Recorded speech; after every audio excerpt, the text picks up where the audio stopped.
기회를 주시면 조금 조거에 대해서 간략하게만 아니 됐습니다. 예, 네.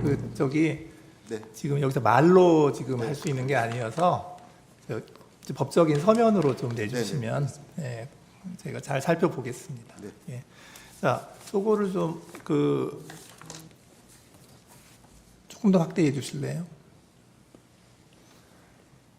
예, 저기 보면 예, 그대로 놓으시면 돼요. 예. 저기 보면은 저게 갑제 28호의 1호증인데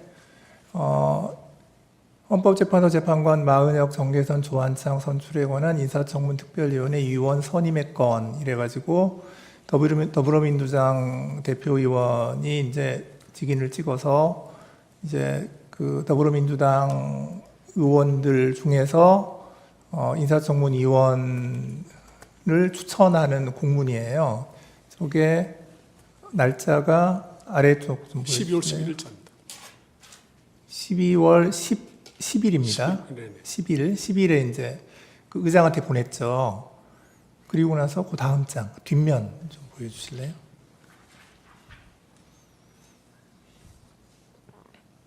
예, 이번에는 이제 위부터 좀 보여주세요.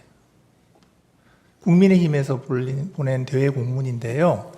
거기에서도 역시 마은혁, 정계선, 조한창 이래서 인사청문 위원을 그 위원장도 추천했고 간사도 추천했고 위원도 추천을 했는데 요구한 날짜가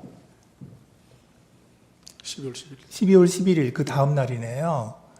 그래서 저기 보면 세 사람을 다 같이 국민의힘에서 기재를 하고 위원 선출의 공문까지 보냈는데 저거를 보면 그 당시에 그 국민의힘도 그 합의를 한 거 아닌가 하는 생각이 좀 들어요.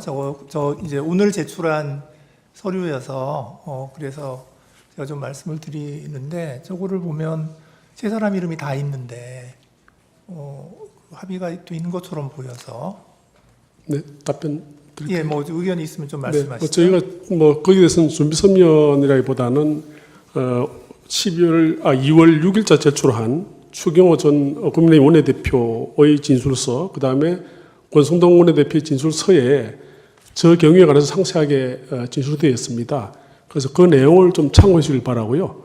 아마 다만 저 부분은 저희들 기존에 했던 답변서 내용과 거의 일치합니다. 그래서 12월 7일에 추경호 전 원내대표가 사의를 표명하고 그 이후에 권성동 원내대표가 12월 12일에 선출이 됐는데 그 사이에 원내 행정국에서 행정적으로 이루어진 것 같고 그것이 물론 뭐 행정 직원이 마음대로 했다고 생각하지 않습니다만 그 경위에 관해 가지고 2월 6일에 제출한 그 추경호 전 원내대표, 권성동 원내대표의 정인 진술서의 내용을 상세하게 재판부에서 살펴주시길 바랍니다.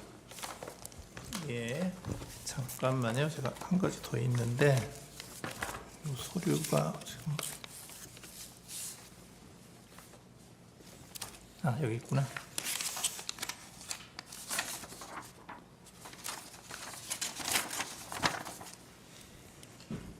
아까 그건 주세요. 주시고.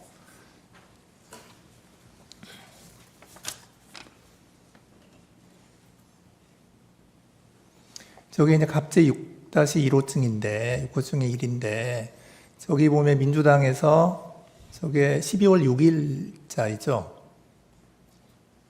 12월 9일자로 지금 마은혁, 정계선 두 분을 추천한다는 공문을 지금 국회의장에게 보냈고요. 그 다음으로 6호증의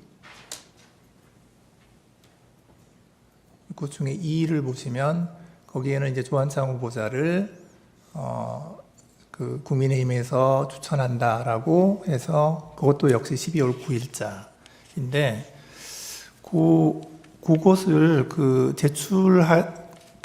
국민의힘에서 제출하게 되는 경위에 대해서 조금 좀 추가로 좀 말씀을 좀 해주시고요. 그 다음에 이게 지금 행정 절차에 따른 대외 공문, 위에 보면 대외 공문이라고 되어 있거든요. 네, 대외 공문인데 저런 문서가 그 합의가 없는 상태에서 그게 제출될 수 있는 것인지, 그러니까 저걸 제출한 구체적인 이유가 어떤 것인지 하는 거에 대해서 저희가 좀 궁금해서요. 네. 또 마찬가지 답변도 되겠습니까? 네네. 마찬가지로 그 부분에 대해서 상세한 것은 2월 6일에 제출한 추경호전 원내대표, 그다음 권신동 대표의 정진수서에 보게 되면 저 경우가 상세하게 진술되어 있습니다. 간략하게만 요약만 말씀을 드린다면은 12월 7일까지 있었던 상황이 추경호전 원내대표와 더불어민주당 박신다 원내대표 사이에 이 처음에 헌법재판관 1인 할 것이냐, 1대2로 할 것이냐, 또는 1대1 그리고 합의를 할 것이냐가 논의를 하다가 1대1 하면은 문제가 없는데 나머지 한 분에 대해서는 9분이 다 이제 헌재가 완전체로 되기 때문에 헌법재판 소장을 어느 분으로 할 것이냐에 관해 가지고 논의를 하시던 것 같습니다. 그래서 전현직 재판관님 중에 이렇게 논의가 됐던 것 같고 그 과정에서 12월 7일 날 아까 말씀드린 대통령에 대한 탄핵 소추가 한번 무산된 이후에 추경 원내대표가 사임을 하시고 그 이후에 12월 12일에 고신동 원내대표가 새로 선출됐는데 지금 말씀드린 12월 9일자와 12월 10일자 공문은 그 사이에 공백해 있었던 상황 같습니다. 그래서 이 새로 고신동 원내대표가 취임하신 이후에 국회의장을 방문하고 박찬대 더불어민주당 원내대표와 만나가지고 종전 원내대표와의 양당 합의를 확인하는 과정에서 야당에서 그러한 헌재 소송에 관한 논의는 없다. 그런 합의를 한 적이 없다고 부인하고 나옴으로써 국민의힘에서는 인사청문회에 동의할 수 없다. 그리고 인사청문회 개최에도 동의를 못하기 때문에 들어가지도 못하고 또 본회의도 아마 표결에 참여하지 않은 것 같습니다. 그래서 그 상세한 경우에 관해 가지고는 그 진술서를 좀 재판님께서 좀 상세하게 참조해 주시길 바랍니다. 지금 여쭤보는 네. 그 핵심은 뭐냐면 네. 그러니까 지금 합의가 다 완전히 안 됐다는 것인데 왜 공문을 보냈느냐 이거죠.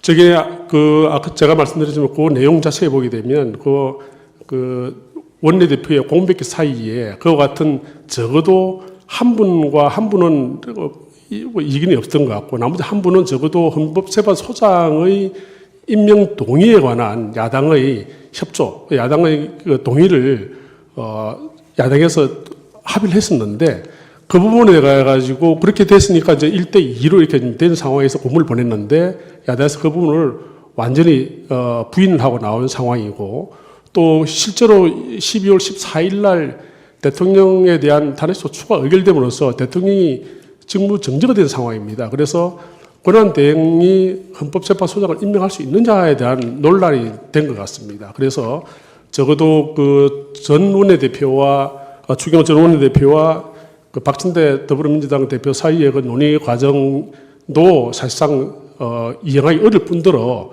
더불어민주당 원내대표께서 그 부분에 대해서 부인하고 나와가지고 국민의힘에서는 그러면 이것은 한 분에 대해서는 적어도 합의가 안 된 것이다 이렇게 된 것 같습니다. 그래서 그러니까 합의가 안 됐으면 공문을 안 보냈었어야 되죠.